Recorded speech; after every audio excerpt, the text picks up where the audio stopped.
Selamat pagi dan salam sejahtera bagi kita semua. Salam Pancasila. Perkenalkan, nama saya Dalita Eka Risti.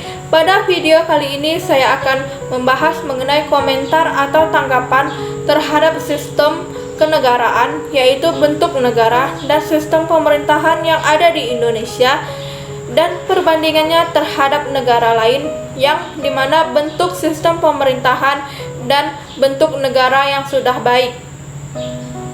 Video ini guna untuk memenuhi ujian akhir semester mata kuliah ilmu negara. Baik, materi pertama yang akan saya bahas yaitu bentuk negara Indonesia. Bentuk negara Indonesia seperti yang terdapat pada Undang-Undang Dasar 1945 Pasal 1 Ayat 1, bentuk negara Indonesia sendiri adalah Negara Kesatuan Republik Indonesia atau disingkat menjadi NKRI. Berikut penjelasan mengenai bentuk negara Indonesia.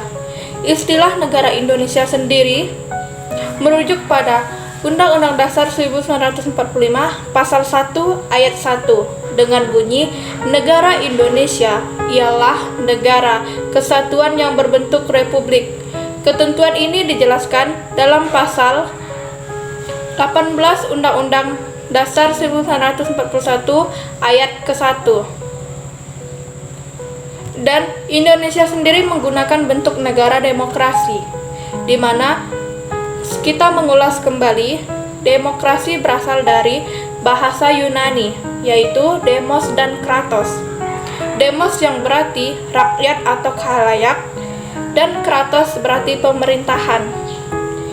Sistem demokrasi berarti dari rakyat, oleh rakyat, dan untuk rakyat, sehingga rakyat memiliki kebebasan untuk memberikan pendapat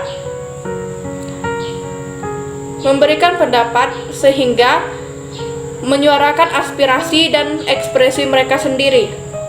Demokrasi sendiri mengedepankan kedaulatan rakyat, sehingga rakyat sendiri dilibatkan dalam setiap proses pemerintahan, mulai dari pemilihan umum secara langsung hingga memberi aspirasi terhadap kebijakan publik.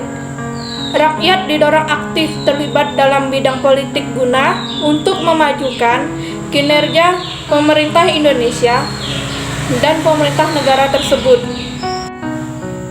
Kekuasaan politik di Indonesia sendiri dibagi menjadi 3 lembaga, yaitu kekuasaan legislatif, eksekutif, dan yudikatif. Pada kekuasaan legislatif, berkuasa untuk membuat dan menyusun undang-undang, di mana undang-undang ini berfungsi untuk menjalankan secara terperinci mengenai semua aturan dasar yang disebutkan dalam Undang-Undang 1945. Kekuasaan legislatif di Indonesia sendiri dipegang oleh Dewan Perwakilan Rakyat atau DPR, yang keanggotaannya dipilih langsung oleh rakyat melalui pemilihan umum. Yang selanjutnya adalah kekuasaan eksekutif, adalah kekuasaan yang memegang peranan menjalankan pemerintahan. Kekuasaan ini adalah untuk menjalankan dan melaksanakan undang-undang yang dibuat oleh DPR. Kekuasaan eksekutif di Indonesia sendiri dipegang oleh Presiden sesuai yang tertera pada Pasal 4 Ayat 1 Undang-Undang 1945. Sementara itu, dalam menjalankan pemerintahannya, Presiden dibantu oleh menteri dan kepala lembaga setingkat menteri lainnya. Kekuasaan yudikatif. Kekuasaan yudikatif sendiri juga disebut sebagai kekuasaan kehakiman, yaitu kekuasaan untuk menyelenggarakan dan peradilan guna untuk menegakkan hukum dan keadilan. Baik, poin ketiga yang akan saya bahas adalah perbandingan bentuk dan sistem negara di Indonesia dengan negara lain yang lebih baik tentunya. Setiap negara tentu saja memiliki sistem pemerintahan yang berbeda-beda untuk kemajuan bangsanya, tak kecuali bangsa Indonesia sendiri. Tentu saja, terkadang kita bisa menilai dan melihat perbandingannya. Sistem negara yang lain yang lebih cepat maju dan lebih cepat berkembang daripada Indonesia.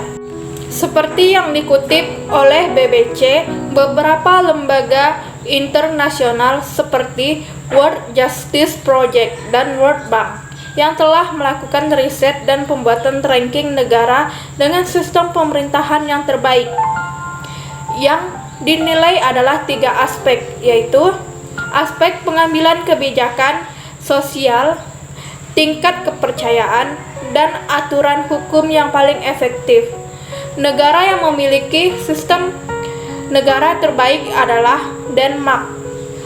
Poin penting yang membuat Denmark menjadi salah satu negara dengan sistem pemerintahan yang terbaik adalah keberhasilannya untuk memenuhi kebutuhan kesehatan, nutrisi, pendidikan dasar, dan komunikasi warganya yang baik. Tentu saja, ini adalah aspek penting yang harus dimiliki bangsa Indonesia untuk menjadi lebih maju, sehingga bentuk dan sistem pemerintahan Indonesia sendiri harus dapat dipercaya oleh masyarakat. Seperti yang kita ketahui bahwa pada saat ini Indonesia sendiri pemerintahannya, yaitu lembaga pemerintahan yang ada di Indonesia seperti DPR, sulit sekali dipercaya oleh masyarakat lagi, di mana anggota DPR sendiri banyak sekali yang melakukan korupsi. Sehingga penting sekali dalam suatu negara pengambilan kebijakan dan kemampuan pendidikan komunikasi antara warganya dan pemerintahan itu harus terjalin dengan baik, sehingga jika pemerintahan dapat dipercaya oleh warga negara, tentu saja sistem pemerintahannya dapat berjalan dengan baik. Bagi saya sendiri, perbandingan bentuk dan sistem negara di Indonesia dengan negara lain, yaitu saya sendiri tinggal di Indonesia, tentu saja dengan sistem negara yang demokrasi, yaitu kedaulatan rakyat dijunjung tinggi. Ini adalah sistem negara terbaik menurut saya, di mana kekuasaan pemerintahan itu semuanya berasal dari rakyat. Rakyat selalu didepankan. Akan tetapi balik lagi, jika komunikasi antar warga dan pemerintahnya tidak berjalan baik, bagaimana Indonesia bisa maju? Itu adalah pertanyaan kita pada saat ini. Tentu saja, jika pemerintah dapat memenuhi kebutuhan kesehatan, pendidikan dasar, dan komunikasi warganya yang baik, terjalin dengan baik dalam setiap warga negara dengan pemerintahan, bentuk dan sistem negara Indonesia akan dapat terpenuhi. Baiklah, sekian penyampaian materi saya terhadap komentar atau tanggapan terhadap sistem kenegaraan, yaitu bentuk negara dan sistem pemerintahan yang ada di Indonesia dan perbandingannya terhadap negara lain yang bentuk dan sistem negaranya yang sudah baik. Apabila ada kata-kata yang salah dalam penyampaian materi saya mohon maaf sebesar-besarnya. Sekian dan terima kasih. Selamat pagi dan salam sejahtera bagi kita semua. Salam Pancasila.